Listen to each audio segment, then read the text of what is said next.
పచ్చడి పెట్టుకునే పచ్చి మామిడికాయలతో పక్కాగా ట్రై చేయాల్సిన రెసిపీ ఒకటి షేర్ చేస్తున్నాను. వీడియో మొత్తం చూసాక మీరు కూడా ఒకసారి ట్రై చేయండి. ఇది ఒక్కటే ప్రిపేర్ చేసుకున్నారంటే చక్కగా ఇన్స్టెంట్గా అప్పటికప్పుడు మ్యాంగో జ్యూస్ తయారు చేసుకోవచ్చు. అంతేకాకుండా చపాతీల మీదకి, దోశల మీదకి జామ్ లాగా కూడా యూస్ చేసుకోవచ్చు. మరి టేస్టీ రెసిపీని సింపుల్గా ఎలా తయారు చేసుకోవాలో చూపిస్తాను. మీరు కూడా ఒకసారి ట్రై చేయండి. దీనికోసం ముందుగా ఇలా 2 పచ్చి మామిడికాయలు తీసుకుని ముక్కలు కట్ చేసి కుక్కర్లో పెట్టేసి కొద్దిగా నీళ్ళు పోసి ఉడికించుకోవాలి.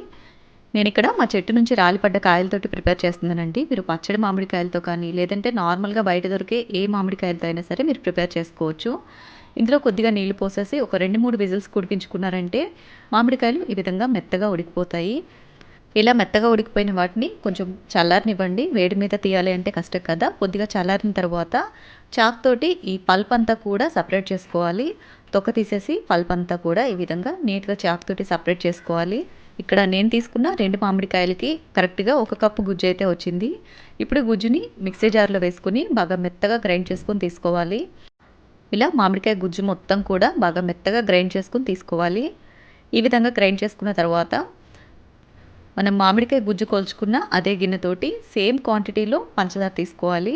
ఇక్కడ నేను తీసుకున్న మామిడికాయలు బాగా పుల్లగా ఉన్నాయి కాబట్టి సేమ్ క్వాంటిటీలో తీసుకుంటున్నాను. అండ్ మీరు తీసుకున్న మామిడికాయ పులుపుని బట్టి కొంచెం చక్కెర అటు ఇటుగా తగ్గించి కానీ పెంచి కానీ తీసుకోండి.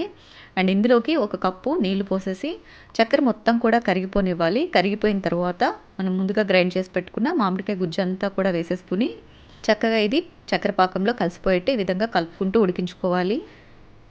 ఇలా చక్కగా కలిసిపోయిన తర్వాత ఇందులోకి ఒక చిటికెడు ఉప్పు అండ్ కొంచెం ఒక చిటికెడు గ్రీన్ ఫుడ్ కలర్ యాడ్ చేసుకోవాలి. ఫుడ్ కలర్ అనేది జస్ట్ ఆప్షనల్ అండి. కలర్ఫుల్గా కనిపించడం కోసం యాడ్ చేస్తున్నాను. అన్హెల్దీ అని ఫీల్ అయ్యే వాళ్ళు స్కిప్ చేసేయచ్చు. అండ్ ఇదంతా కూడా ఇలా చిక్కబడేంత వరకు ఉడికించుకోవాలి. ఇది జామ్ లాగా మరీ గట్టిగా ఇంతవరకు ఉడికించకూడదు. కొంచెం ఈ విధంగా చిక్కగా జావ కన్సిస్టెన్సీలో ఉన్నప్పుడు స్టవ్ ఆఫ్ చేసుకోవాలి. స్టవ్ ఆఫ్ చేశాక ఇది కొంచెం చల్లారేసరికి ఇంకొంచెం తిక్కగా అవుతుంది.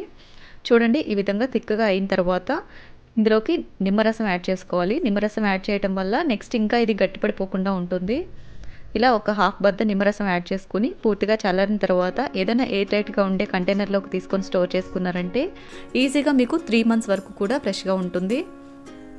దీంతో ఇన్స్టెంట్గా అప్పటికప్పుడు కచ్చా మ్యాంగో జ్యూస్ లాగా ప్రిపేర్ చేసుకోవచ్చు. లేదంటే పిల్లలకి చపాతీ మీద కానీ దోశ మీద కానీ జామ్ లాగా వేసి ఇవ్వచ్చు. చాలా విధాలుగా యూస్ చేసుకోవచ్చండి. నేనైతే ఇప్పుడు జ్యూస్ ఎలా ప్రిపేర్ చేసుకోవచ్చో చూపిస్తున్నాను.